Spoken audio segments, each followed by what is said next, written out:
Bonjour à tous, on s'en frotte les sabots. 6 événements sur 7 que j'ai eu le plaisir d'aligner en ce mois de septembre. Bon, la série est là, on va essayer de la continuer. Je vous emmène dans le sud-ouest, au pays du cassoulet, pour jouer à Beaumont-de-Lomagne. J'en ai un très mauvais souvenir de cet hippodrome parce que c'est vieux, j'y étais allé et puis on avait cabossé la voiture à l'époque. Voilà des souvenirs turfistes. Et bon, maintenant, ce n'était que du matériel, donc pas de souci. On va aller sur un quintet qui est bizarre. D'ailleurs, mon pronostic est bizarre parce que il y a un écart de classe entre le premier poteau et le deuxième poteau. Et finalement, les chevaux les plus sûrs sont au premier, mais les meilleurs sont derrière. Compliqué. Donc je me suis dit, Jean-Marc, respectons la logique, et si tous les bons chevaux se rappelaient qu'ils sont bons à ce petit jeu, eh bien le gagnant, il n'y a pas besoin de chercher à midi à 14h, c'est le 14 défi Pierre J, surtout que le quintet va se disputer à 13h50. C'est un tout bon cheval, il a eu un gros coup de fatigue alors qu'il était assuré d'avoir un maillot jaune solide dans le Grand National du Trot, et puis patatras, il boude le GNT, maintenant il abandonne son maillot jaune, il n'en veut plus, il vient courir cette course, c'est dommage. Il aurait pu peut-être aller en jaune jusqu'à Paris, et visiblement ce n'est pas la volonté de son entourage, il préfère lui donner une course facile à Beaumont. Elle est là pour lui redonner un peu du mordant avant d'attaquer ensuite Vincennes. Eh bien, moi je pense c'est un coup de poker. S'il court comme il a couru ces derniers temps, c'est-à-dire pas au top, il va décevoir. Mais s'il se rappelle qu'il est tout bon et qu'il a la pointure des étapes du Grand National du Trot, alors là il va se balader. Après, alors là c'est une petite bombe, il y en a deux dans ma sélection des bombes, alors ne soyez pas cardiaque. Si vous êtes cardiaque, il ne faut pas regarder le quintet parce que ça risque de péter. Notamment le 15 Brillant Madric. Lui c'est tout ou rien.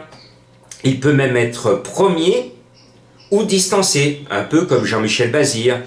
Alors moi je me dis, c'est un quintet, on a Beaumont-de-Lomagne, il va peut-être, et puis c'est la rentrée, donc à la rentrée on essaye d'avoir les bras creusés, d'être gentil tout plein, d'être mignon, de ne pas montrer qu'on est un vilain garnement et qu'on n'a pas envie d'être au fond de la classe. Donc peut-être que ce brillant Madric va vouloir faire le faillot et gagner la queue en trompette pour faire plaisir au professeur. Ce numéro 15, c'est sérieux, mais je vous ai prévenu, c'est premier ou distancé ou premier, deuxième, si défi chez sa sélection, mais aucune certitude sur les deux. C'est ça la difficulté de ce quintet. C'est un quintet piège, on trotte sur des mines. Et puis, Cléder de Leroux, c'est un tout bon cheval qui lui aussi a passé une période de méforme.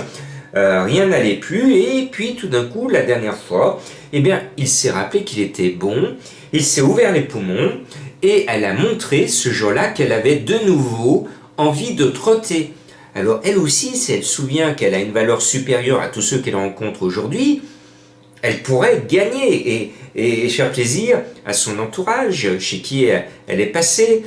Donc attention à elle, mais là aussi aucune certitude. C'est un engagement qui est très très mauvais, et à Beaumont, plus on part devant, mieux on est.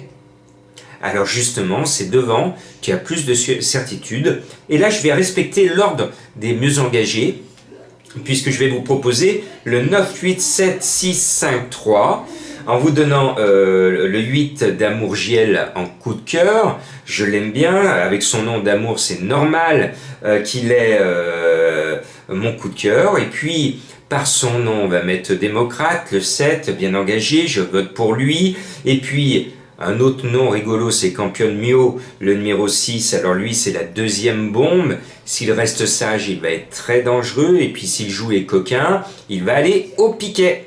Et puis je termine par deux petites trouvailles. Le 5, Shibero Dirati.